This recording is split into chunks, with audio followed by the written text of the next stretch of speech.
seen slightly.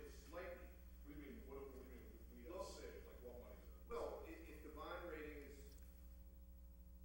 cost of funds for the city, cost of fuel and cost of, What about the retirement, what about the health?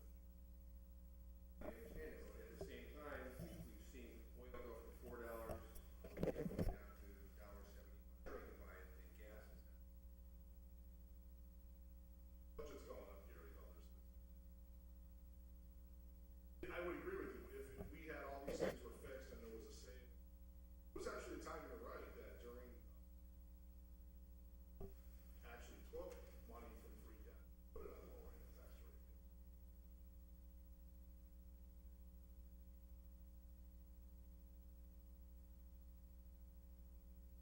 Than it was before. All those things, all those benefits that the city has, perhaps we could pass on a little bit by just lowering the rate a little bit.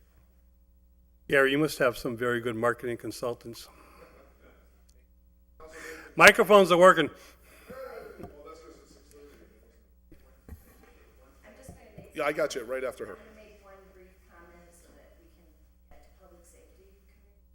But, the number in the room that is the most problematic is the $25 number. You're looking at the cities on these examples that have one tax rate, their average is $6. Right. 15.59. Yeah. That shows you the total burden on the city.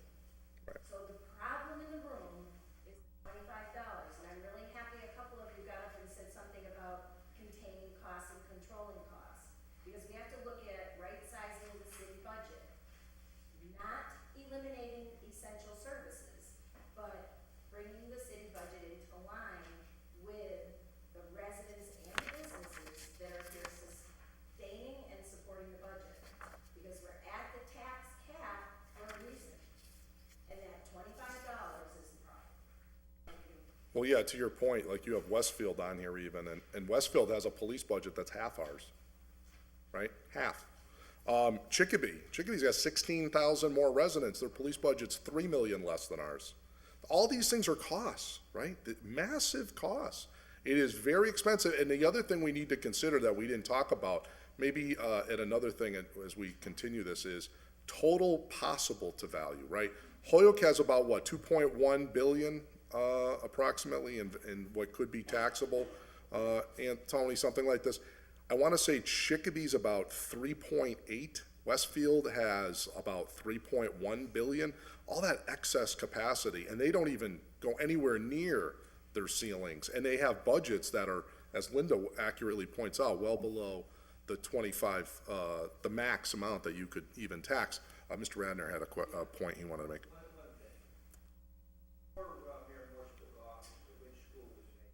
Yep.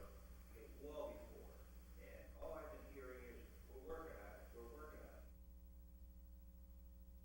Are professionals looking to sell that building, or are we talking about, local people, there's no signs in for sale? It's made public, I mean, a professional can move that building and do it soon, that's a tax revenue, right there, a lot of revenue. Well, yeah, you make an excellent point. In fact, the city council voted, about maybe 7-8 months ago, we voted to sell it to that firm from Florida for $750,000, and we were told it was gonna be in the summertime, and then it was, the mayor told me they needed till November. To be honest with you, it's actually an order I plan on filing, and I'm sure a lot of my colleagues also are, what is the latest on that? Maybe some other people in the room know.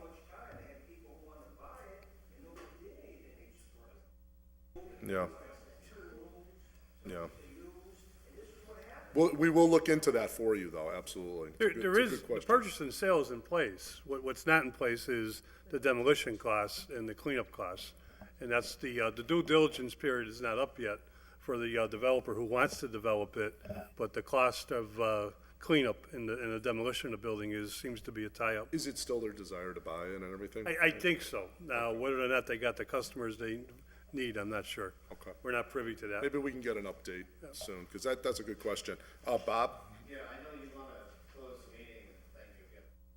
Sure. I want to leave a thought, as council, and maybe finds its way.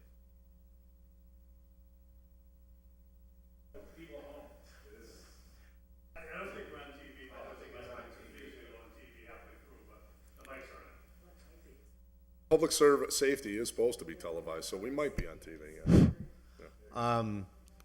I was looking at all the information. We've given a lot of facts and data, and Kevin, I think you've summarized most of the issues. They are budgetary, the lack of growth, but we can't sell these old buildings for anything. No, who's going to buy them? Bottom line, if you're looking for a place on the dial, if you look at a shift of 1.59 when you have the chance, it would cost residential taxpayers $2 a month, less than 50 cents a week, as a commitment in a long-term plan to show intent, like Chris Shugru said, and Gary Rome and the rest of the speakers. That's a very small price to pay as you start thinking about your strategic plan. I do not think, if the residents understood, we've been looking at this for years together, so we understand. 1.59, you said, Bob? 1.59. 1.59, you'll see the resulting tax rates that Tony and Deb have put together. It would be a 13-cent increase for residential property owners, an 18-cent decrease for business. That doesn't mean business is going to pay less, it just shows intent. Depends on the average value change. But $2 a month, it's $23 a year, $2 a month on the average of the properties, which is about 179,000. So there is a place on the dial where nobody gets hurt and you still can show intent as you develop a long-term strategic plan. So I just, as you're closing the meeting, I just want to leave somewhat of a thought or potential direction rather than just leaving them the same, because I don't really think that's going to accomplish the mission long-term. But thank you. All right. Any other final thoughts before we wrap it up? All right, well, thank you, everyone, for coming. Much appreciated. All good points.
Make a motion to call this meeting to order, Public Service Committee. Let me just let me get to. I'll second that.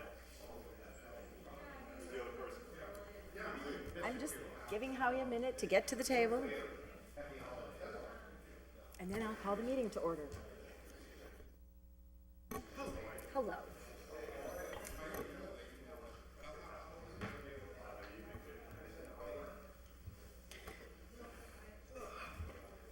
Good evening. I'm calling the meeting of the Public Safety Committee to order. We are running a little late. We had back-to-back meetings here in City Hall tonight. One was the tax assessors.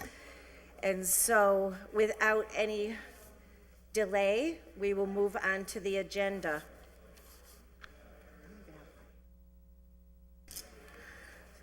So the first item on our agenda tonight is acceptance of the previous meeting minutes, and I know that they were sent out by email by our administrative assistant, so if committee members have had a chance to look at them. Move to accept. Waiting for Jim to come back.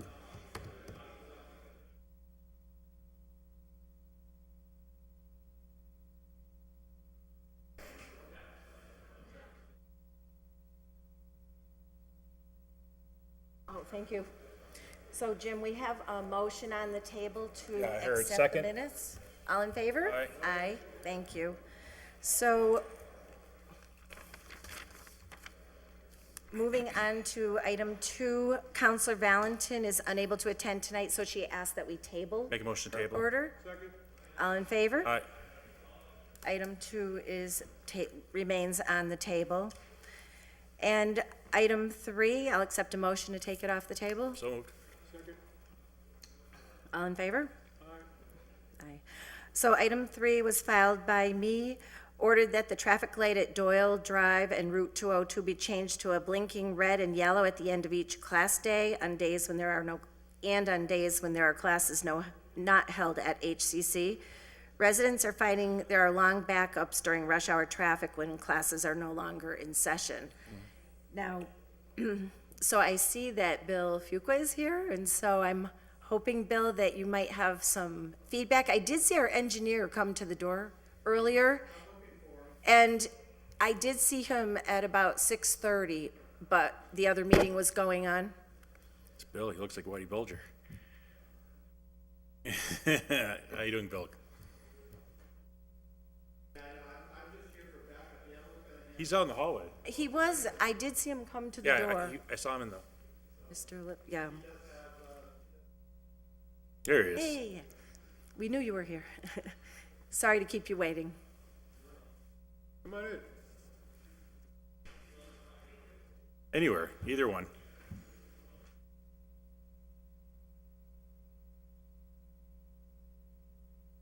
Thank you for coming down. So you'll see, well, as you've already seen, there's a number of questions about traffic and lights and the like. And they come to us and we don't always know if it's a practical idea, but in the interest of keeping people from being frustrated on the roads, we bring them forth for your review. So we're on item 3, looking at the idea of changing that light that is the smart light at the new road at HCC to blinking when there aren't classes in session, so that it doesn't stop the traffic for every car that comes out taking a left or right, basically.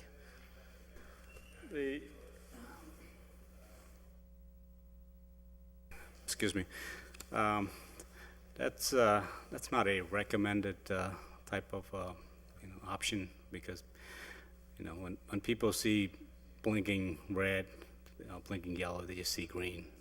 So if you have a signalized intersection that's safe, the recommendation would be to leave as is, and if we need to tweak the timing, where we need to make sure that the detection are working, and then just so that we can have the traffic intersection working what it's supposed to work on.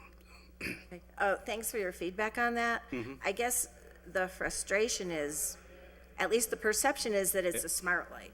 So that if somebody comes up to it on a bike, in a car, walks across the street, it trips it to red, regardless of what's happening at the main intersection.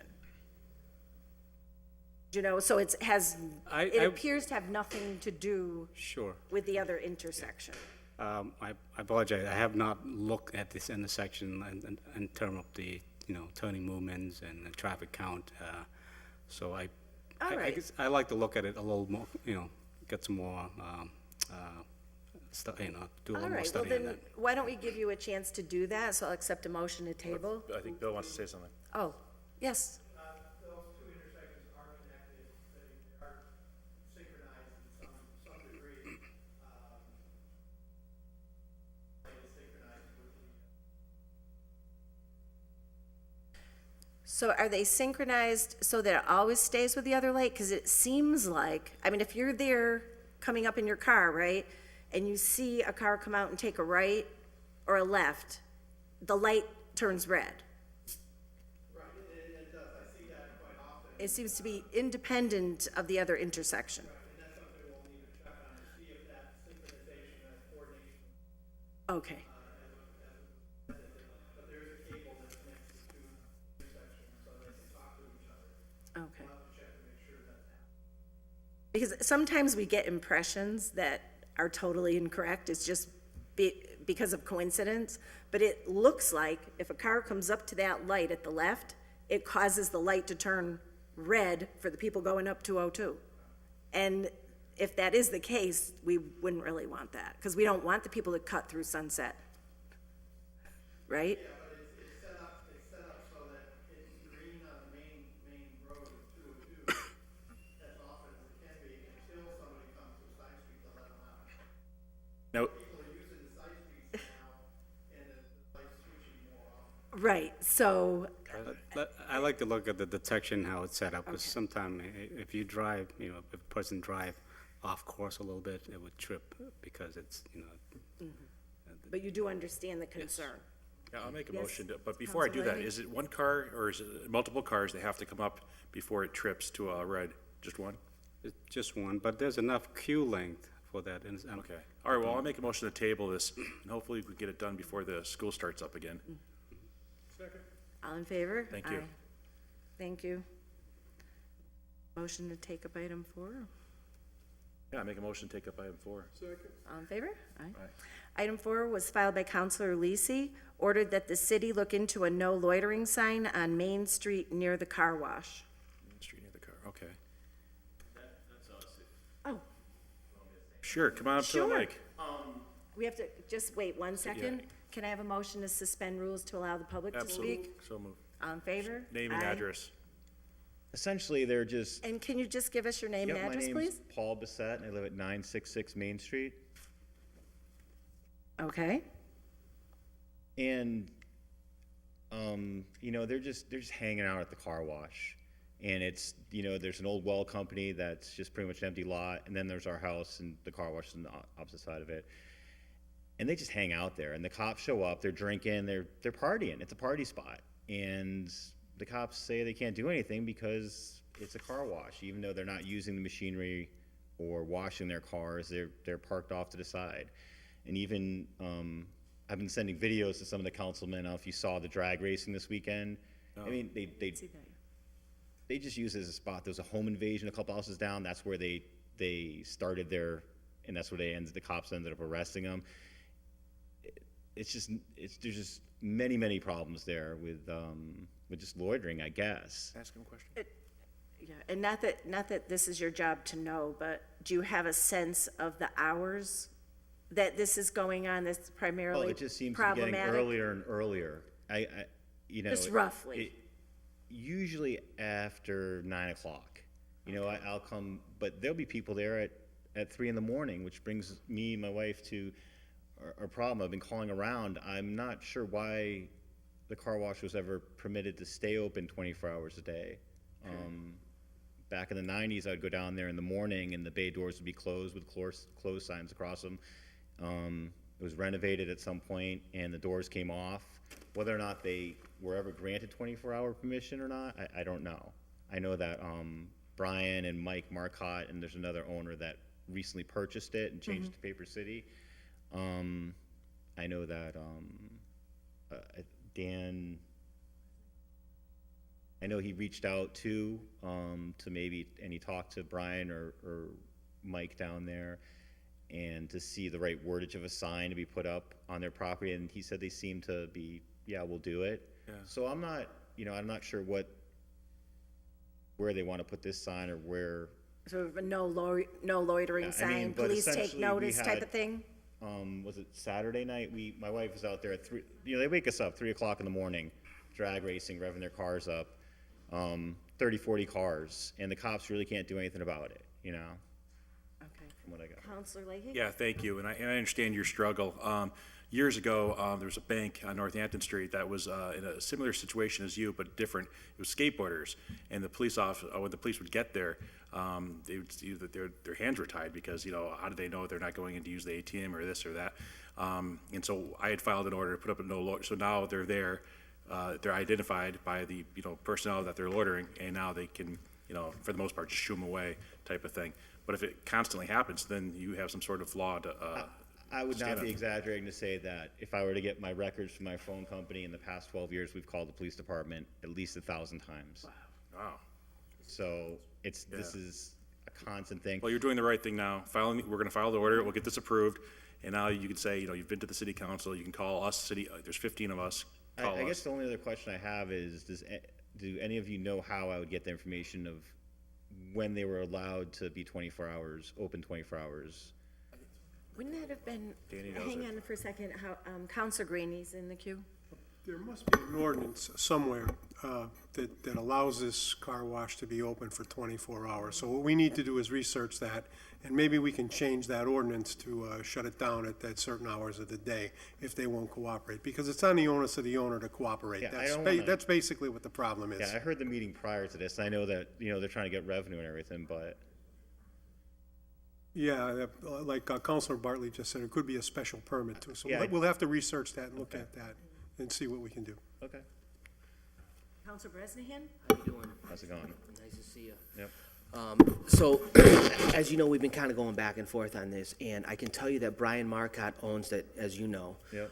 And he's more than willing to do whatever he wanted to do. The previous owner refused to close at 24 hours a day because he was getting, $3 a night at 2 o'clock in the morning because someone was vacuuming their car out, so he refused to do that.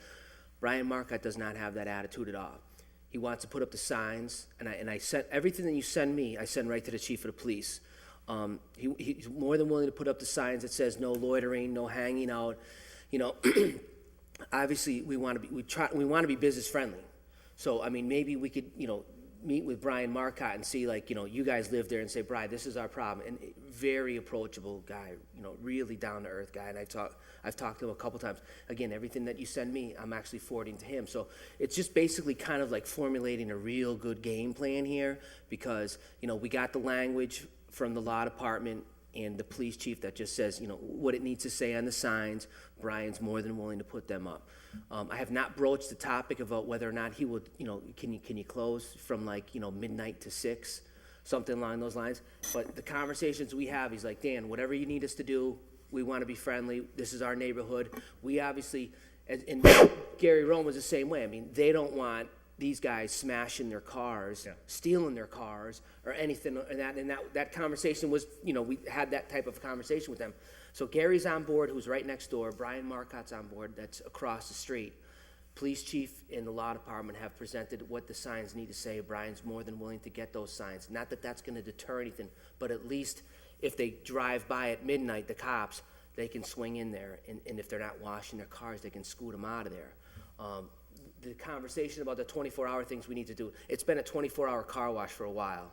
I mean, this is the second owner that's had a 24-hour car wash. They used to have the bays up there. They took them down years ago. So the whole, did they get a special permit? I don't know that happened. I just think that we don't have any information about a 24-hour car wash because I don't think we've ever had this conversation about a 24-hour car wash before. I mean, you can go to the one on Cabot Street in Maine, and you can get your car washed 24 hours a day as well. They have a gate, but you can still get your car washed 24 hours a day. So that might be we might be getting onto new laws and new things like that. It would be but a separate thing. Right, Yeah. but Brian Marcotte, like I said, maybe me, you, and Brian can get together and shoot the breeze. It's more than, it's the whole neighborhood. There's 7 houses, there's, No, but 10 you've been the families. most vocal. They're all they're not here tonight, but we were talking to them today. And, so it's not just us, it's that whole neighborhood between the Kubota dealer and the car wash. I know it's just 7 houses down there all by themselves, No, but, you pay we're taxes just all, like we do. we're all going through the same stuff down Right, there. but the good news is that Brian, the guy that owns the building, I know Brian. We've talked to him. He's always been good. We've had other issues before, and he's always been good to us. We just want to sleep at night. no, right on. You know what I mean? No, I just wanna you sleep. sent me that video at 3:36 in the morning. Yeah. The other day, and I was just like, my phone's ringing. I thought it was work or Yeah. a family member, and I'm like watching videos at 3:30 in the morning. Yeah. Which is fine because hey, that's what we're here for, to help you. So, but I'll be in contact with the next day or two. We'll Okay. get the signs up on the building, and we'll maybe meet with Brian, talk to him, and see what we can do. I mean, this chief of police now is aware of what's going on. I mean, I physically spoke to him, sent him what you're sending me, sent him all of our correspondences about this, and he has the same problem kind of like in the McDonald's area. The problem is they're afraid, according to him, they're afraid to chase him because these guys that are in these little fast cars egg the cops on. So they can certainly scoot them out of there, but they don't want to get into a 100-mile-an-hour speed chase down on Main Street because their cars are souped up. The cars that are dragging are, and they actually egg on the police chief, or according to the police chief, they egg on the cruiser to get into a race with them. Doesn't mean they can't clear them. No, right. It doesn't mean that it's not the end of the world. I mean, I hope you can understand our point though, because they know that it's our house calling. I'm sure in Sunday's meeting, you probably heard me screaming back at them in pure frustration. We have 2 small children in our house. They will, at any given time, at any night, drive up in front of our house and burn out just to wake us up. We are being harassed. That is harassment. Main Street, we haven't slept a full night And, since they paved the road. and we have video of drag racing from 12 years ago. Yeah. This is something We that's, feel like targets, so Brian's gonna work with us, and I believe that, he's a great guy. I'd love to see the signs on the car wash, but we still feel like targets. Can you get, what about license plates? Can you get license plates? the police say if they Really? don't see it, they can't do anything about it. The officer Sunday morning was really nice. He said, if I don't see him drag racing, I can't do it. Drove up and down Main Street for about 10 minutes and kind of patrolled longer. And you're right, they'll drive on both sides of the road around the cop car. They don't care, burning out. So they No, have right, I no mean, regard for the Constantly police just at all. said, I mean, we got a lot of options. We're talking about something different here now. If we're talking harassment, we're talking about criminal activity, and that needs to stop. Yeah, And so if the police department is aware of that criminal activity is being taken, that needs to stop, and it needs to stop immediately. So we'll see, we'll look into that too. I think there is cameras already, and we have cameras set up too, but they're just, but at nighttime, you can't get the plates. So, Listen, we'll stoke the fire. Frustrating. okay, We'll start poking the cops. yeah, we appreciate it. Anything that you guys can do. Hopefully we get some snow and they won't race for. Yeah, until next year. But there is as far as the car wash, they work on their cars in the car wash. They'll go in the bay and drain the oil right into the drain. They'll pull up and they all get out of their cars and they just hang out in the rain. I guarantee you, if I was there now, there's people there and it's raining out in the car wash. It's a hangout spot. And when I left for work this morning, there was a case of beer in the garbage can because they're hanging out there and they drive away. They just party there. And I've almost begged the cops, can't you search their car? Can't you see if you smell marijuana or anything? And they're, it's either they don't care or they just know that there's nothing they're going to be able to. I had one cop tell me, they were racing. They woke us up. It's like 2:30 in the morning, and I'm waving them down like, why aren't you chasing them or something? They saw him take off, and he said, it's Friday night in Holyoke. What do you expect? That's what he said to me, and I don't remember his name. It was something S. So it doesn't matter. I didn't think about it, and all I thought in my head is he doesn't live in Holyoke, and he's going to finish his shift, and then when he's retired, he's going to get his pension from the city and go on his merry way, and it just sucks. Well, we're gonna make So. it. Okay. I mean, it's a legitimate safety issue too. I mean, drag racing has happened in other communities and they have found ways Yeah, of stopping it. Yeah, I know they can't predict it, and they can only, there's other Right. things going on, and they can only get there so fast, but, well, you can't, not there, they have all the Northampton people Street. coming, all those trucks come down the road from, the sewage plant. Yeah. Maybe a traffic camera on Dean or something, maybe that could be a school project. I don't know, something. But whatever you guys come up with, I'm sure it'll be awesome. Thanks for coming down. We have to go though, unfortunately, I'm sorry. We, We gotta pick up the kids, okay. but thanks for your time.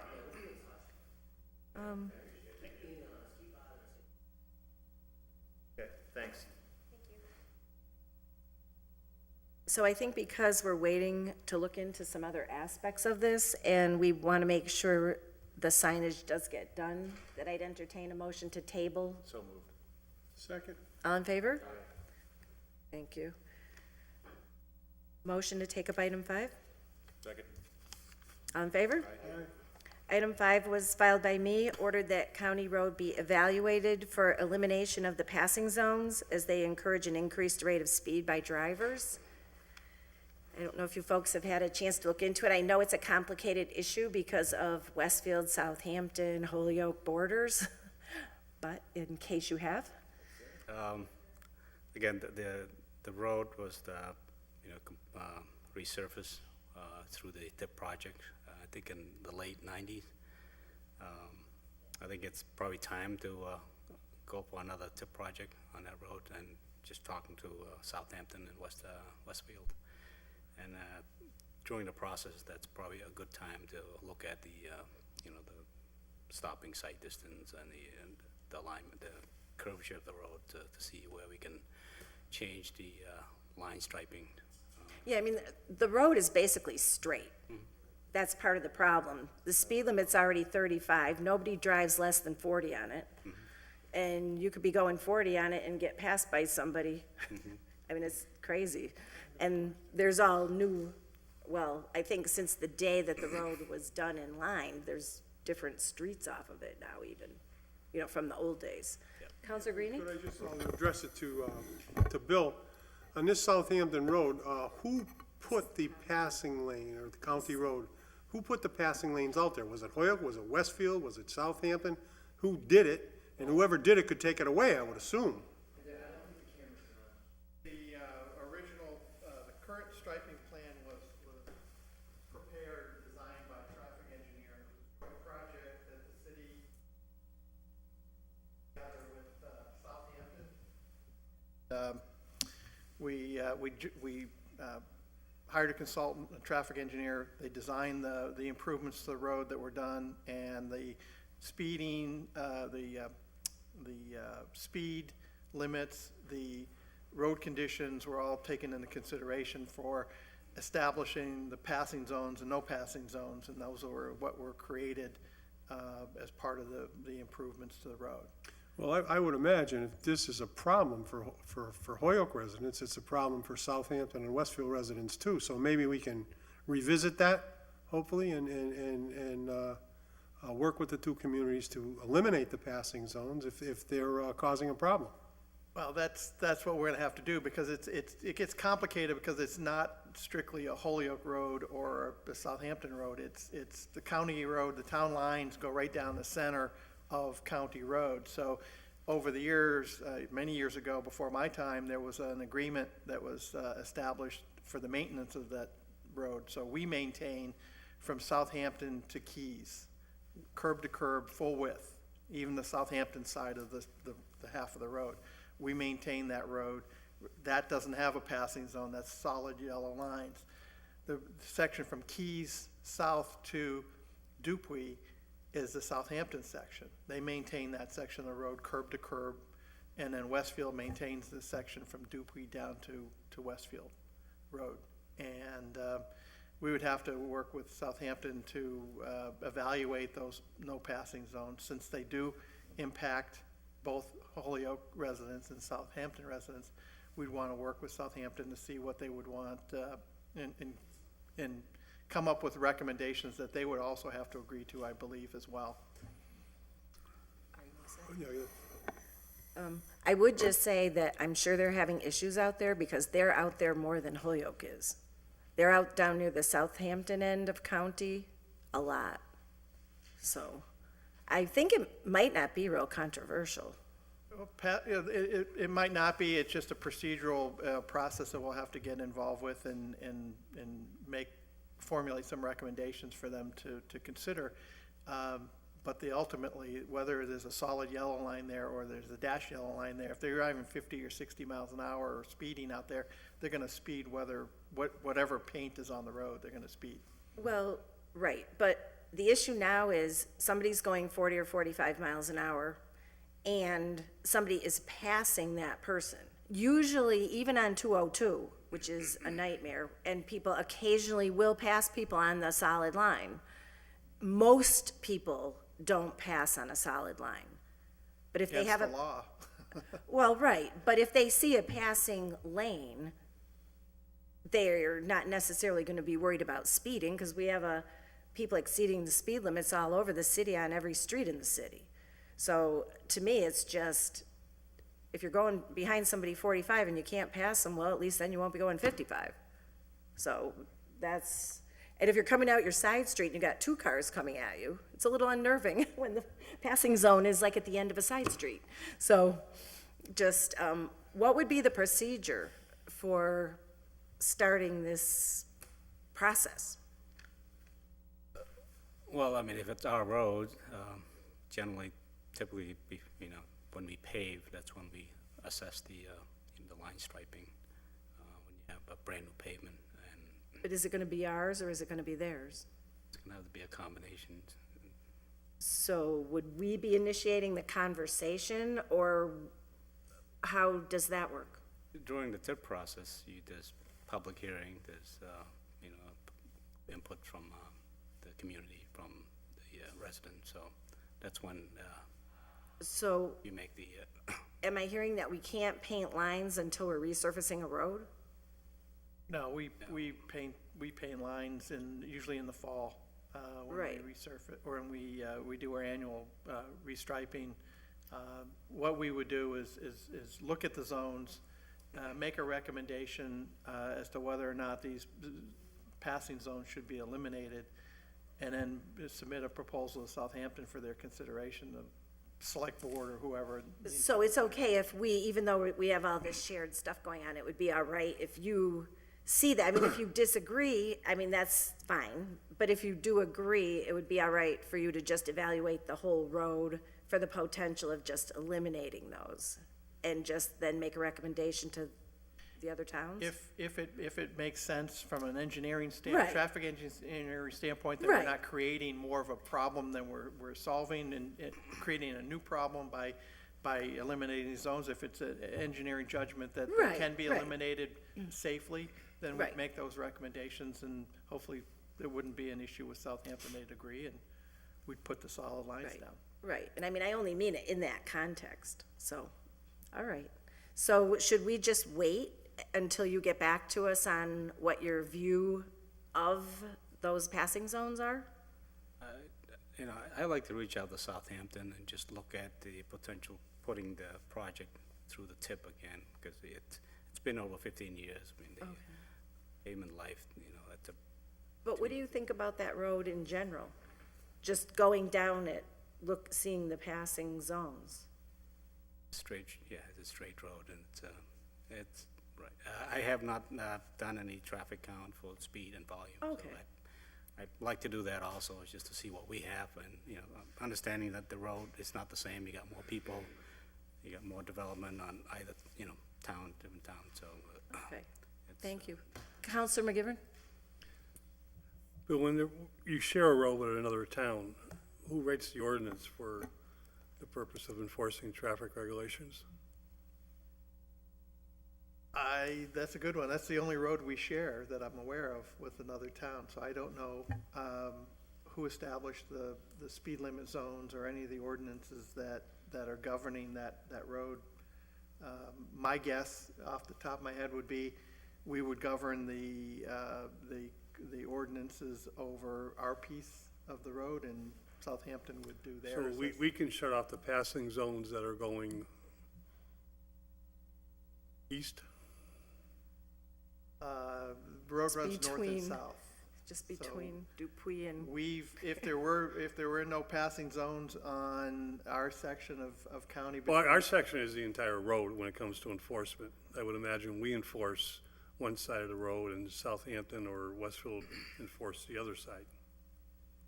Yeah, I wish I knew more about the agreement that, it's just told, I've never actually seen a document that exists, but it must have, my guess is it was established when county roads were turned over to city, town governments back in the, Do we have passing zones on any other street, any other major street?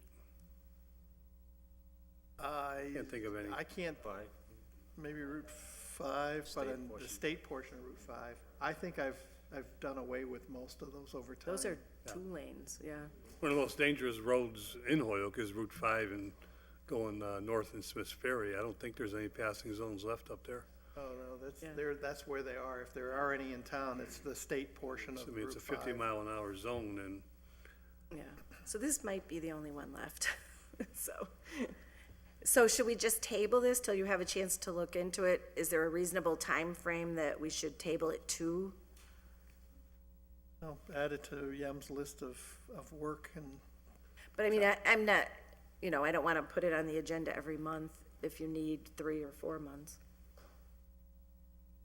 we'll take as much time as you want to give us. We've got a pile of work. It's nothing that we can Well, do no, in just winter. tell me, I mean, if you can say do it 6 through winter months, anyway, I so mean, it's- you know, whatever. Say spring, I'll put spring, Bring it up, yep.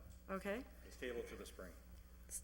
In the meantime, if, like Councilman McGivern said, if we're in control of the Holyoke section, and if there's passing zones on Holyoke section, just take them out. There aren't. Our section of County Road has a solid yellow line down the center. Not the section that we maintain, the section, we own the whole road, even though we only maintain half of it. No, So- we own half the road. Half town- the road, the town whole line. length. The whole length, yes. So enforcement has to be by ordinance. Therefore, I'm guessing each community has their own ordinance, and that we could change our ordinance accordingly, and we could cut off half the passing lane. So they can only pass going south, they can't pass going north. I just think we have such a speeding problem throughout the whole city. Anything we can do to curb it is a good thing. But, so, second? Yep, second. All in favor? I Aye. had all these turkey jokes, Bill. Why are you looking at me? Yeah, I did. Oh, He's that. taking a segue for no apparent reason. It's been so long ago, I totally blanked out. I'm thinking of Thanksgiving. Can I have a motion you're to take up insulting item me. 6? I thought you were gonna have some Second. llama jokes. Second, yeah. All in favor? All right. This is your order, Counselor Leahy. Filed by Counselor Leahy, ordered that the city accepts Liberty Street, which runs from Dartmouth to Jefferson, as an accepted city street. The city is looking to pave this street using Chapter 90 funds. Yeah, we had put this order in, we'd asked Councilor Alexander to file it months prior, and it just kind of didn't get Kinda late in the anywhere. game, huh? And so we asked for it to refile. Thank you, Councilor, for doing that. In the meantime, I've proceeded, I didn't want to pull it from the list, and it desperately needed the resurfacing, so we had it done.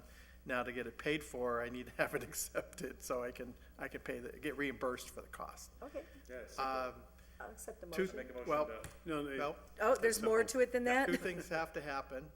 City council has to have a public hearing for that purpose. And then we have to prepare an acceptance plan. The Board of Public Works needs to vote to recommend to the council that it be accepted as a public way. Table this and have a public hearing in this committee? I'm not sure where y'all have that, because it seems like the few times we've done it in the last few years, it's been handled by different committees. Oh. I'm looking at Joe here for help, but The committee can have the public hearing. I don't know if it's this committee or any. All right, well, I make a motion to table it so we can, when do you want this public hearing? We'll have to get back to you on that. I gotta check with engineering, see if we have an acceptance plan ready yet. Okay, that so I we make a can- motion to table us until you have and as the, a reference. Just a quick, can make a motion. go ahead and make the But motion. you want a table and you can't. And all right, you go ahead. just speak? Yeah. The residents of Liberty Street, there's probably, what, eight houses or fewer maybe on Liberty Street? I don't think anybody on Liberty Street would be objectionable to this becoming a city street. So the public hearing probably would be a moot point, but we can have it, but I don't think anybody's gonna speak against it. I agree, and it's just a process, part of the ordinance, a process of formally doing performing the acceptance. That's what we taught in Mount St. Vincent. So then, just as a point of information, it would be possible then just to have the public hearing portion of the meeting at the beginning of a regular Public Safety Committee meeting? Right. Wouldn't have to be a separate project. Simple enough. Okay. Thank you. Counselor? Yes, Counselor Bartley. Yes, thank you, Madam Chair. Yeah, Bill, several months ago, I filed an order and it passed, and it really came about because of this issue, and there's a bit of a momentum to all of a sudden accept all these streets that we hadn't previously accepted. And the purpose of that order was to ascertain before we go ahead and accept them, what's the cost to the city? It sounds good that we might get reimbursed for Chapter 90 funds, but are you going to lay out the cost to the taxpayer before we go ahead and accept this street? I did.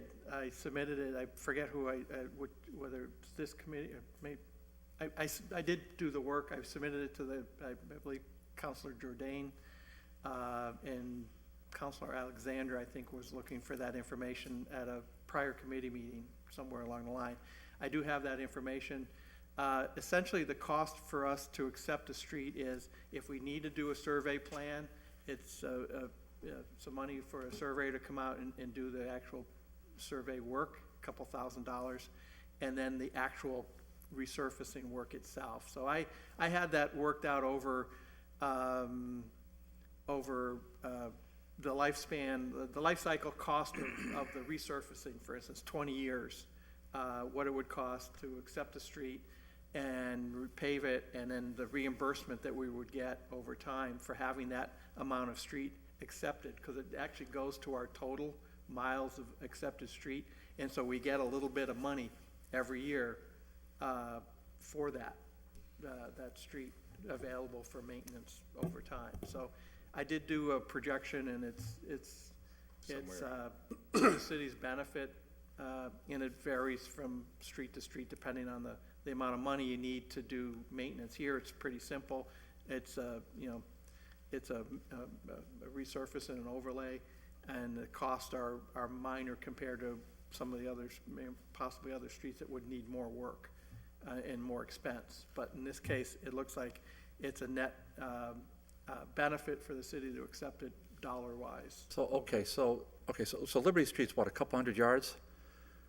Well, it's not very long. It's not long, It's a no. it's a dead-end street, correct? $24,000 there, I think, Yeah. was the bill to. So it's a dead-end street, and Not that, no. okay, sort of swings around, okay, so it's, okay, but it's not, there isn't much to it. And I'm all for it, I just wanna get a handle of the, so the estimate you gave to whoever you gave it to hasn't presented it to city council. I've not seen it. So, I guess that would be kind of, noteworthy. And then and it's great that we have, over the course of time, we'll get reimbursed for that, but I would just like to know over the course of, how much time? So, I think I've been able to lay that out in a Great. in a calculation or spreadsheet to show you the incremental amount that we would get each year. We get reimbursed right off for the major expense of resurfacing, but we also get a little chunk every year going forward, because it's our Chapter 90 allocation, our total allocation is based on miles. Street miles, yeah. Street, so we have added a little bit more to that mileage, so we get a little bit more. so in this our is about allocation. 0.2 of a mile, that's great. Okay, Just, Thank you. just to add one more thing, we maintain that street anyways, don't we? You plow that street, don't you? Correct. We maintain it. It never got accepted. I don't know why it never did. It's just now we've come around. I've paved every street in the city once. Now I'm coming around my So second the run. expense That of, wasn't, the expense of maintaining the street is there on the city right now, we're just not getting reimbursed for it.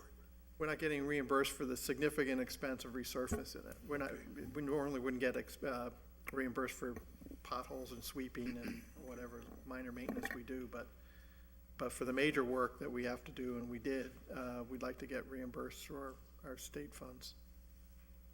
Counselor McGivern? There's about 40 of these streets, Bill, the last time we went through this. Now, Mount St. Vincent was a different story because we wanted to widen the street. But the last time we went through this, there was a passionate plea from the Ward 4 city councilor for Owens Place. Has there been any work done on Owens Place in a sense of fairness? Nope. Well, we did patch and do some minor maintenance on Owens Place, but it would not be a street that I would recommend be accepted. How about paved? Well, we can pave it, but we wouldn't be able to get reimbursed from the state for the cost of paving it. It would come out of our pocket.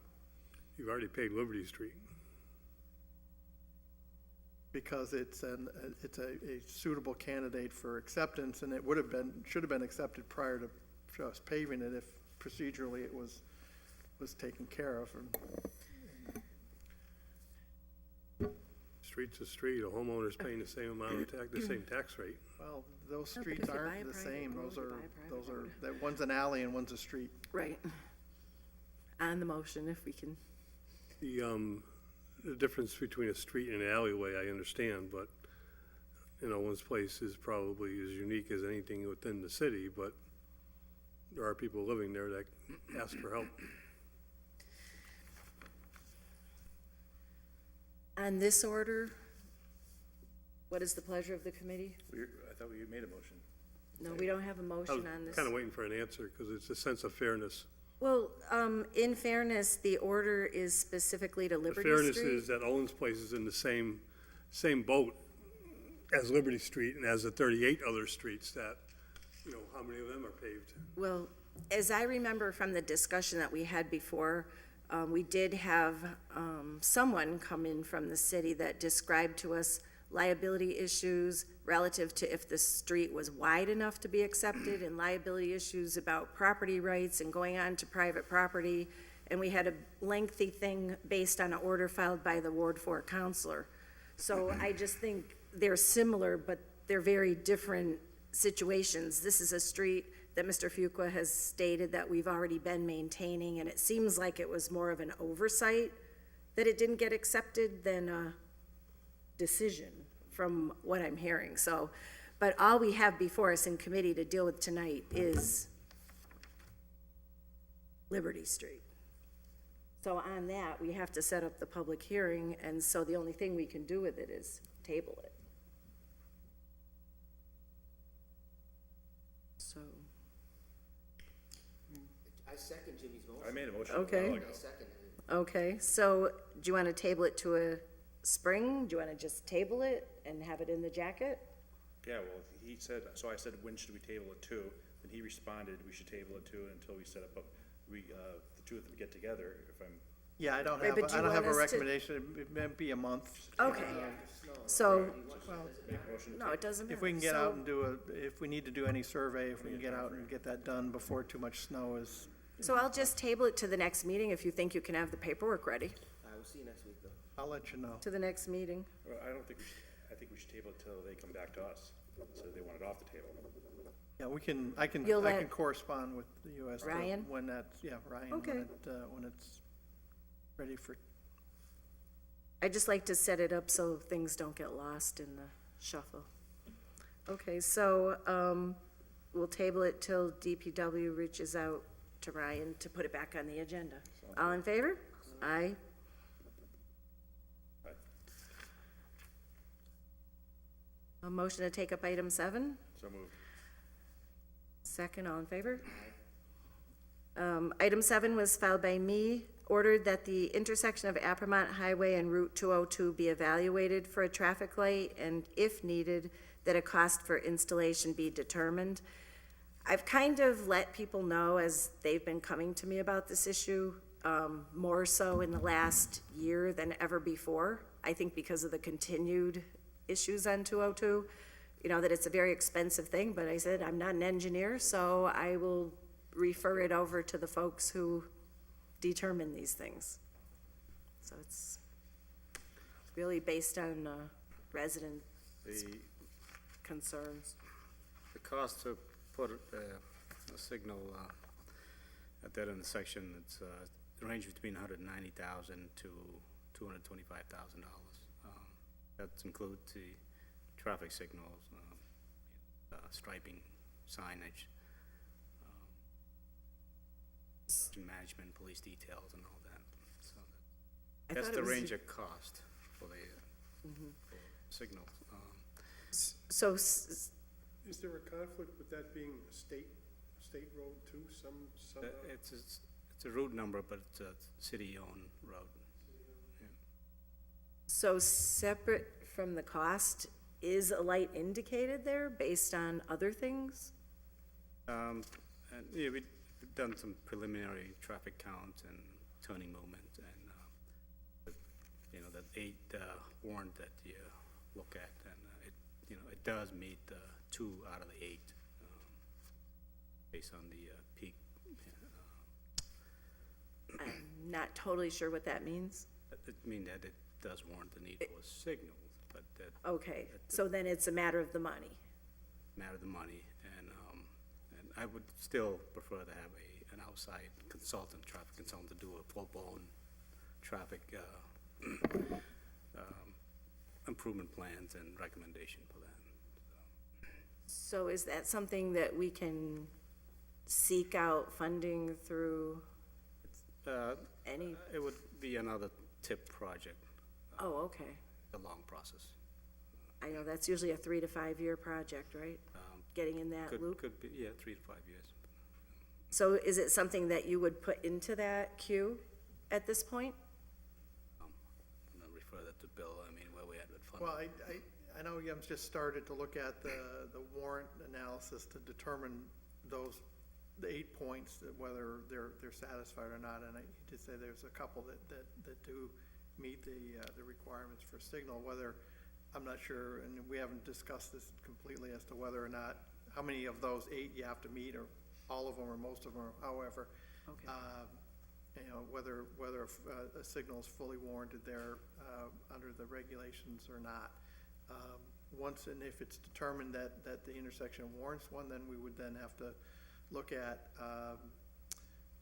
we can apply and get the project identified and put into the queue for TIP funding, at some point in the future, and then, once we were, able to do that, we would look for ways of funding the engineering work that would require, because we're required under a TIP project to design the work and then turn it over to the state. I remember for them on to build. Homestead, yeah.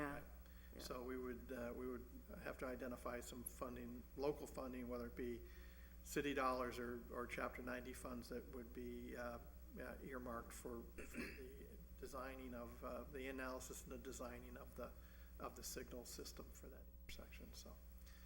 Okay, so what I'm hearing so far is that it seems like it might be warranted, but you still have to finish further analysis? Yeah, we need to discuss the full warrant analysis yet, and we haven't had a chance to, I don't think he's completed it, and we haven't had a chance to discuss the results yet. Anybody else have anything? So then I guess we'll have to table it till they can finish. Make a motion. Second. All in favor? Aye. Motion to take up item 8. Second. This was filed by Counselor Bartley, ordered that the city engineer provide recommendations to improve and make safer the intersection at Hitchcock and Martin Street. The flashing light is basically ignored as motorists fly down that hill. And I'll defer to Counselor Bartley, the maker of the order. Yeah, Yem and I were talking a little bit earlier, so, Yeah, again, when I went out there, one of the yellow lights wasn't working, so that's, that's in the work order to the fire department. They have to look at and fix it. The intersection, really, I need to look at sight distance improvement, and possibly just to slow down the traffic a little bit, solar power type of electronic signboard possibly. I mean,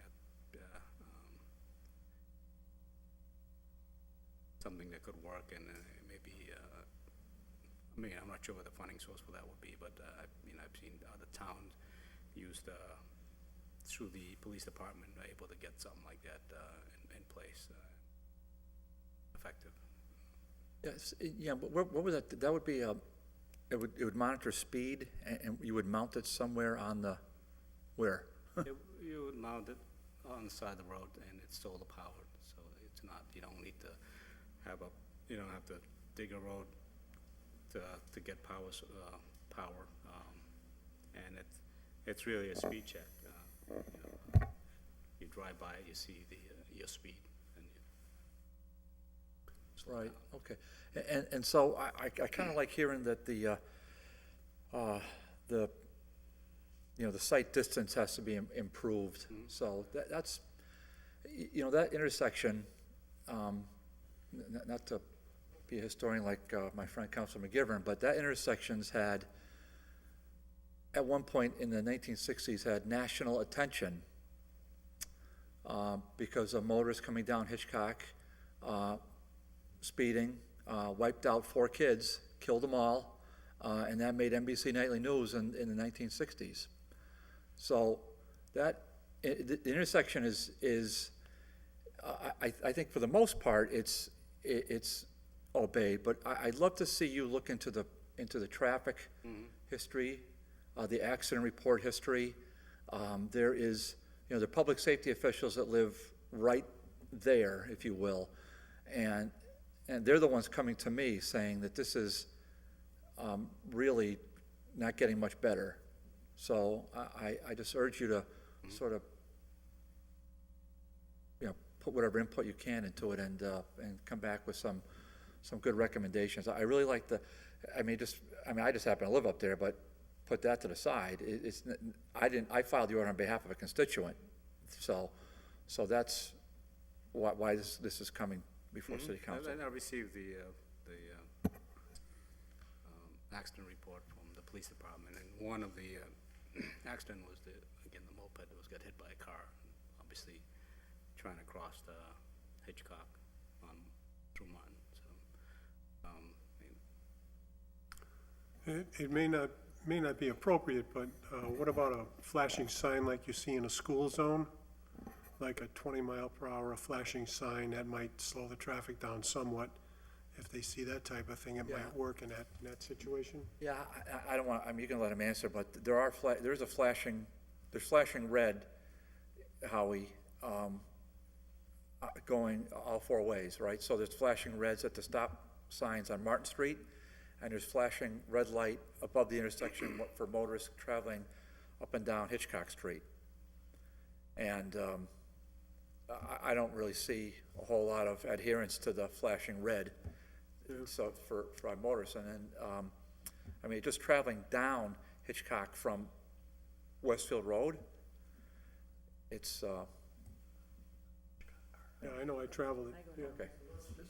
But he just said, Yeah, Danny, I looked into the speed bumps laws for other constituents up on Edward Drive, and if the count is over a certain threshold for a period of time, now, I don't want to say, you can't get speed humps. So, for example, if you use the speed humps on Main Street, forget it, because the count's going to be way above of the threshold. And I'm thinking Hitchcock is probably the same way too, but it's a good thought. Counselor McGivern? I think, the sight distance is a big part of it, because speed is a factor. The people coming down Hitchcock pick up speed, whether they know it or not, on the hill, the decline. And the yellow flashing light, I think, is a warning, but you cannot see the cars that are coming across Martin because of the intersection, because the houses are tightly knit, trees, and a number of other things. And I think we've talked about that in the future. David talked about that horrific accident a long, long time ago, before our time, but there was even one that was almost as scary when a school bus got hit at that intersection. To hit a school bus at an intersection on a side street is pretty difficult. Speed's part of it. The portable speed sign was up for, I think, about a month, David. Yeah, And I was waiting, Made it because I worse. travel that street every day Made it worse, Joe. at 25 miles or less. And I never once saw a cruiser up there to enforce it, not once. And if we don't get enforcement, I'm a broken record, but if we don't get some type of enforcement, we can make all the rules and regulations we want. But I agree with David, something to improve sight distance would be a major help on, especially people that are coming on Martin Street, because they just don't see the cars that are coming down. Yeah, I agree with Danny, staying on top, and Joe, staying on top of the police. If there's a more common complaint from a city councilor than traffic issues from HP to HPD, I don't know what it is, but. So relative to the solar speed sign, other than that, are there other things that you might be able to bring forth if we I keep would this like on to the table? complete more traffic count, so we know what's Okay. the volume, what's the speed, and from there we can, look into sight distance, the appropriate sight.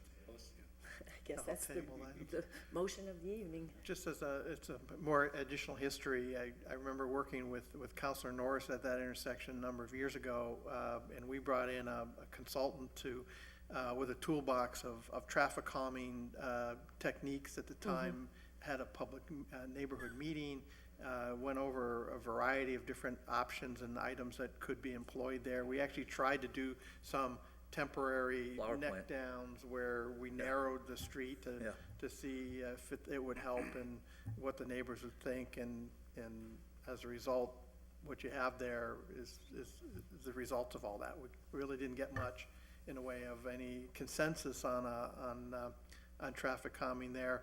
And then, I think I remember one of the issues with increasing site distance is that you eliminate on-street parking, and the residents want their on-street parking. So you're gonna be chasing around in Yeah. circles on a lot of these things. Sort of a catch. Well, Trying to make a solution. well, okay.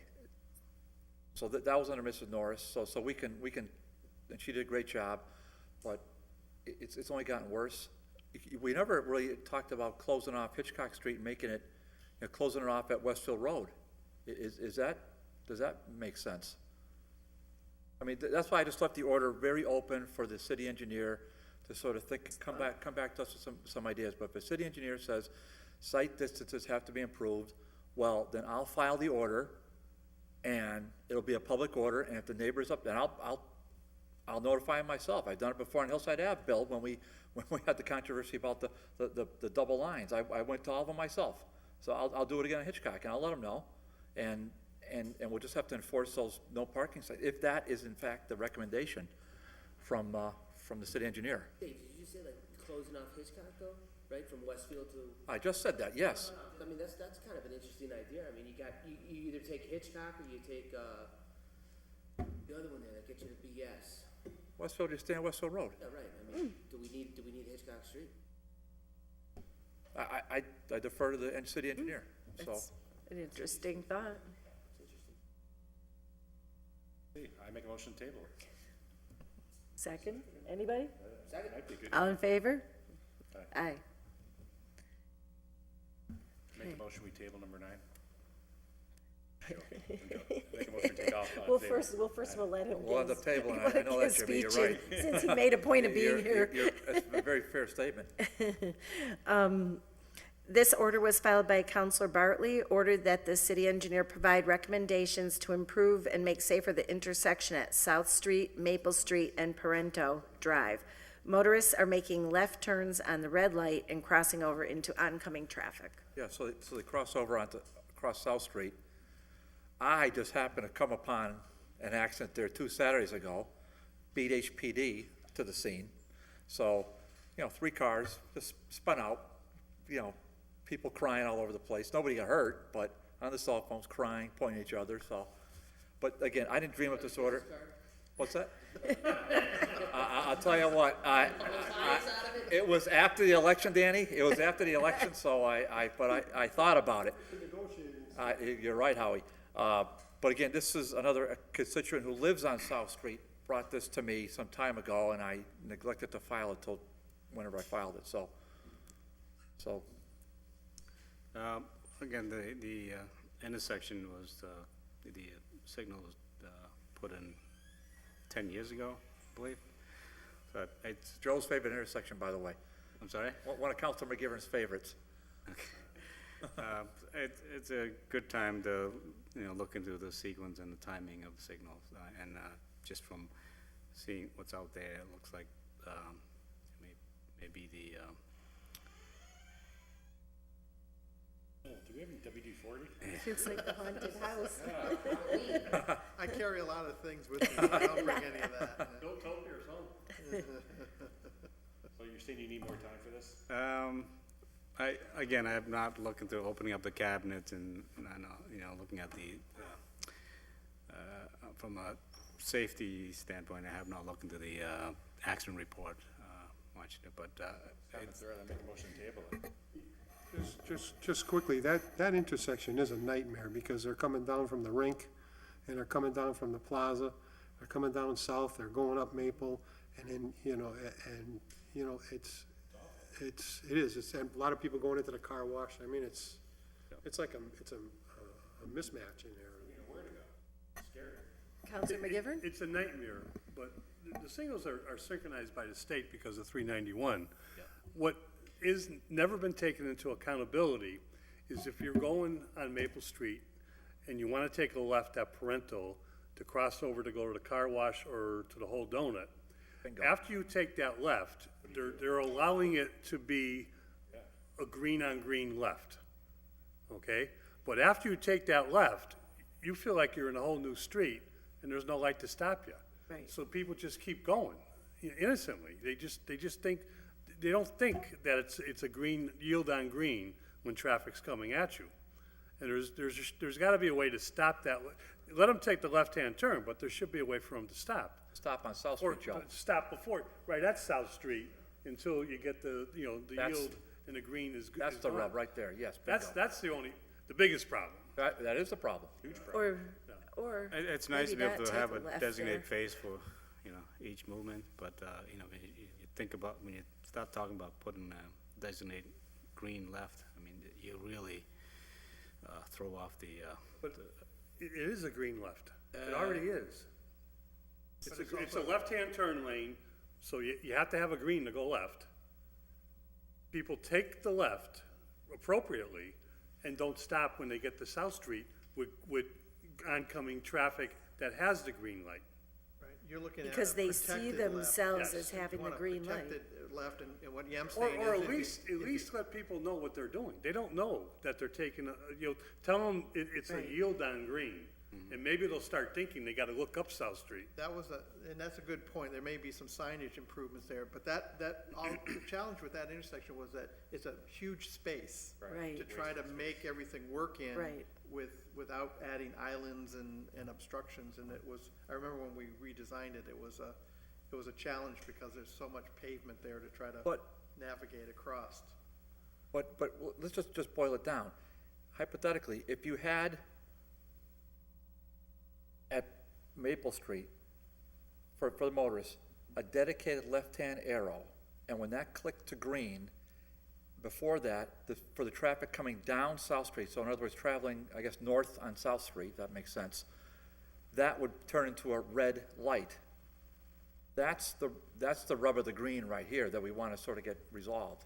All right, and by doing that, you add more time to all your other legs. You may be creating more disadvantage, or more inconvenience for your other approaches by adding that extra time to hold them while that one or two cars takes that protected left, where you might not want to look at that. I think he needs to look at the timing and see if we need to adjust it or balance it a little bit better, because when you add to one, you take away from green time for all the other approaches, and you may be creating more difficulty by doing that, where we might be able to do it with some signage and say, hey, yield to oncoming traffic on green, or something to that effect, to get somebody more attention, because if you're only dealing with a small number of cars taking that left, and then you're gonna inconvenience a whole bunch of others to protect it. it may be It's a case of, balance. there's only 120-second in the cycle. I mean, if you take 5 seconds away from, add 5 seconds here, you're gonna take 5 seconds from the main road. And it's huge when you're looking at peak traffic flow. At 5 seconds, you can cost backup, a lot more than you can imagine. But it may be an instance where we can add another detection on that street, like not just at the stop bar, but advanced detection, so that you don't just have one or two, you have maybe a smarter detection per se, and then. Well, see what you come up with. It was helpful to know it was that left turn coming off of Maple down to the donut store, because we were trying to decide from the order where the left turn That was problem another. was, because there's probably 3 left turns that are a problem there. We just couldn't figure out which one, and I'm glad we were able to. Okay. And the one coming, and just if I could, if you're coming down South Street and you wanna take a quick right to go down towards wastewater treatment plant, we'll say, I mean, if people wanna cross that street, we've talked about this, Bill, about a crosswalk there.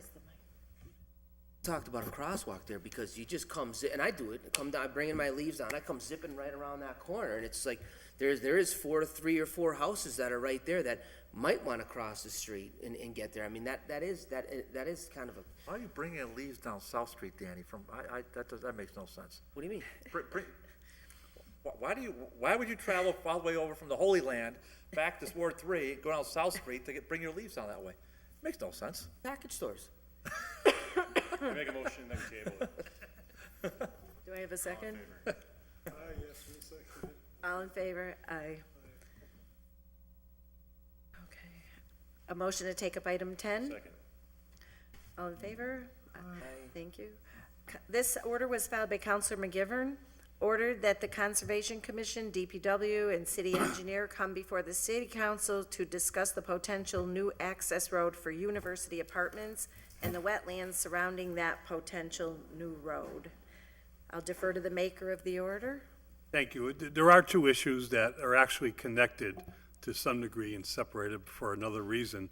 I thank the city engineer for being here, the superintendent for being here, and I'm sure the conservation officer had a good reason not to be here.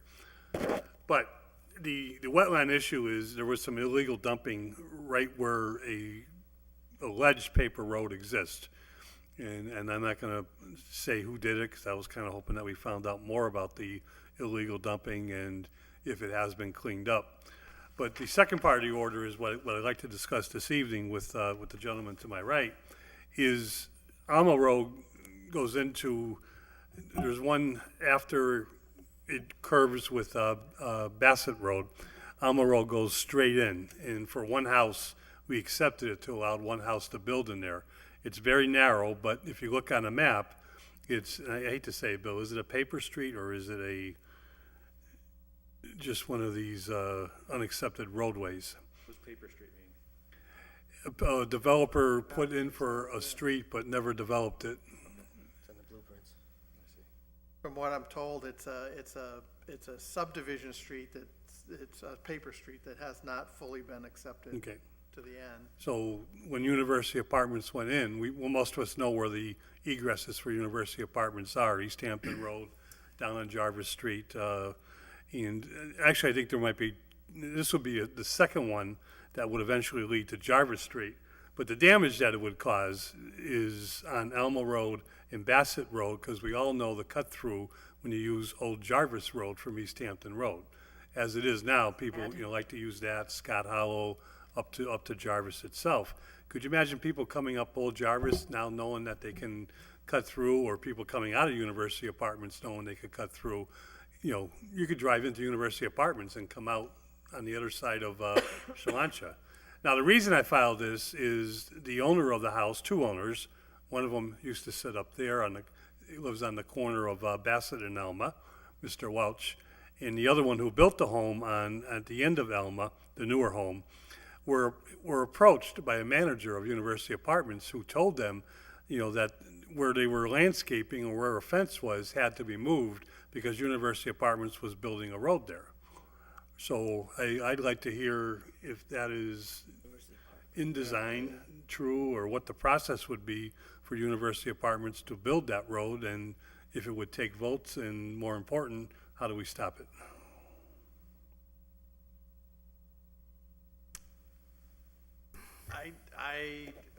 I had heard about the project from Mr. Welch, who called me and told me what was potentially happening, and him and I have talked about it, but I haven't seen any plans or proposals to do anything. And I don't know if you have, Yem. I've spoken to one of the residents. Well, actually, I heard it through my assistant. It's a paper street. At this point, if somebody wanted to propose to develop it, to construct it to town standard, I'm not sure, unless it's, complete wetland where you can't build a road, physically build a road, then I can't see any reason why you can't do that. It is a paper street at this point. Well, that was the reason I was hoping we get the conservation involved in the equation. Sorry, hope we get the conservation officer involved in the equation. Are you familiar with the width of Alma Road and with the? In that section? Or Yes. Yes, it's a driveway. The driveway, at best, one car lane. I believe it's like 18 feet, right? Yeah. So if the subdivision road is a paper street, does that mean they already have a right to connect to their street to a city street? Or do they need permitting for that? They would need to submit the plan that would show the proposed, how the road will be constructed, width of the road, and, any removal of trees, any filling, or any taking a wetland. So a full-blown plan for that. Am I answering the question? Well, yes, but you didn't answer the question of how do we stop them? Point blank, okay? It's been a long night. I'm not sure, you know what, that's maybe a legal question, because, you know, if I'm Joe, interested you in know that. Brian O'Connor? Yeah. Is that, have you talked to him? Are they gonna do it? He's the one that went to the two homeowners. I don't know. Wouldn't that need the approval of the He's on- council? He's right on, he's on. That's what I'm he's trying on to find Westfield out. Road. Have Bartley, when he goes out there marching on the streets, have Bartley go up to O'Connor's house. Well, we discussed this last week and trying to figure out the legalities. To me, it's just more of a legal question about whether this is who owns the property of this portion of street layout that was not accepted as a public street, but it was laid out for a street in the, at some point in the future. Who currently owns that property? Is it city land? Is it the abutters own it? That's a legal question that neither one of us could answer. involved? Yeah, we would probably have to do a deed search to see, you know, if the developer had, you know, in fact, deed that over to the city, or, Is that something you can do without, you don't need us to do that, right? You can just do that through your Law office? department can do a search of the registry of deeds and see who owns, if there's ownership. But do you need us to request that, or will you just request that? Well, I think if this is gonna be moved forward, then I think it's to our benefit to know, what can or can't be done, so we can advise all parties. If the committee can refer a copy to the law department, I'll follow up with the Of law this department. order? Yeah. Okay, And I'll follow up with the law right. department. And then my other question, just as a point of information, is if this becomes a question of that sort, does it then need to go to ordinance committee rather than safety? I'm not sure. Maybe the law You know, department I can mean, it answer that. seems like Yeah. we're, It's new. but, all right. I make a motion to send a copy of this to the legal department and also to table it in the meanwhile until we get it back. Second. Is that good? Does anybody else have anything? All in favor? Aye. Thank you. Thank you. That's a different question. Okay, motion to take up item 11. Second? All in favor? So ordered that the Honorable State Senator Don Humson give the council a status update on the much-needed work at the bridge covering the canal located on Lyman Street just before the warehouse and Open Square. The senator isn't here. I was not apprised of any communication to him or from him, so I filed the order. I make You a did? motion, that we refer to DGNR committee. Second? all in favor? We'll do it. Dave and Don are pretty tight. We'll do it, and we'll have them come in this, probably February or something like that. Yeah, well, it's a little hard to have people coming into all different committees, No, so right, that and seems I good. spoke to him, and he said there was a letter that he sent to DOT, whoever owns that bridge, and they're trying to get something going, but, just let Dave run with it. I just love to know how Dwight Street got done a lot quicker. I'm glad Dwight Street's done, but Did Lyman Street's everybody- been torn up for a everybody decade. answer, all in favor on that? So we're referring that. I just want to take one item that was tabled in the previous meeting off the table. If I can have a motion on that. Second? This was the motion filed by Council Bresnahan on relocating the sand pile. And I understand from Council Bresnahan that it has been relocated. Good. And so if we can just update this, then I can. Make a motion to comply with it? We can have one order complied with. So do we know where the sand pile's going? Down where it used to be. Springdale? Where we used to be able to pick up compost, right? Yeah, where the old Parks and Rec department was. Which,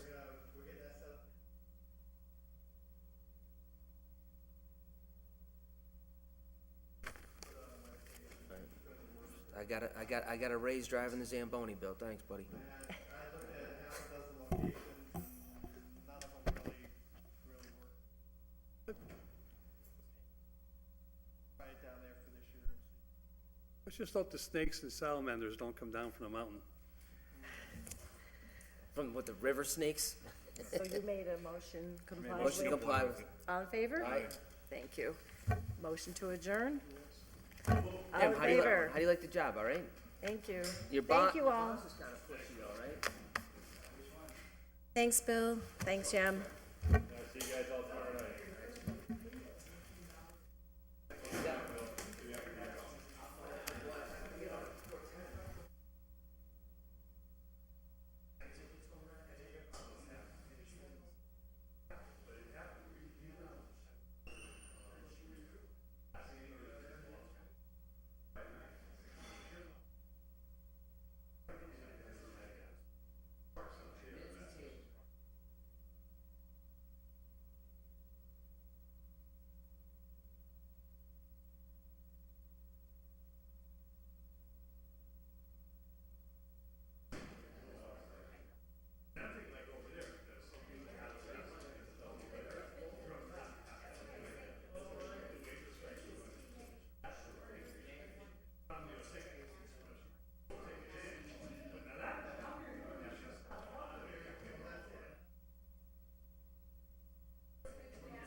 You too. Get your raincoat?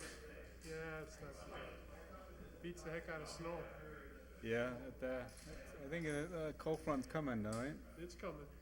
We can wait, though. Hello. All set?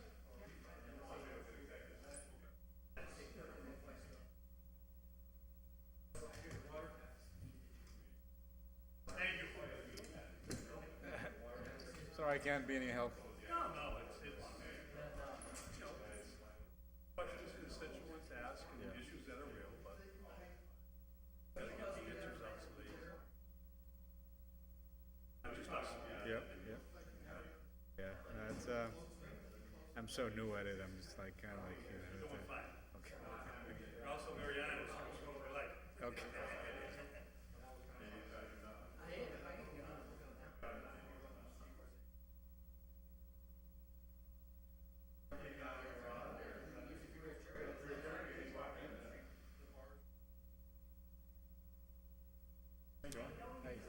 Peter Tallman.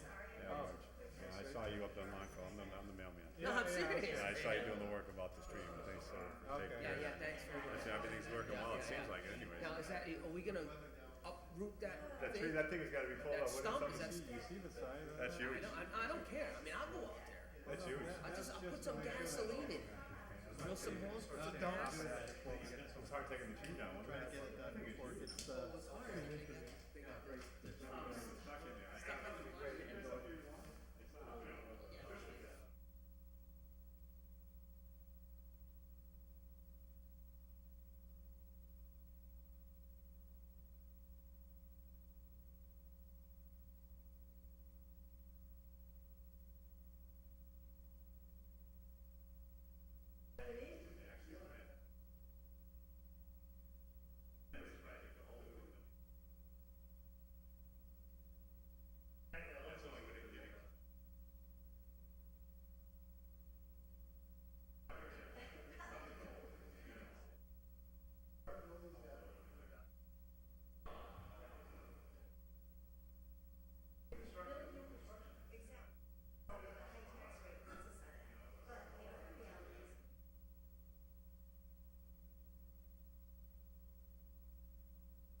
somebody wanted horses, and they're complaining that water pressure because they're stepping on the hoses. And I had her say it twice, and I started laughing. I said, wait a minute, let me put this all together for you, because you hear it all down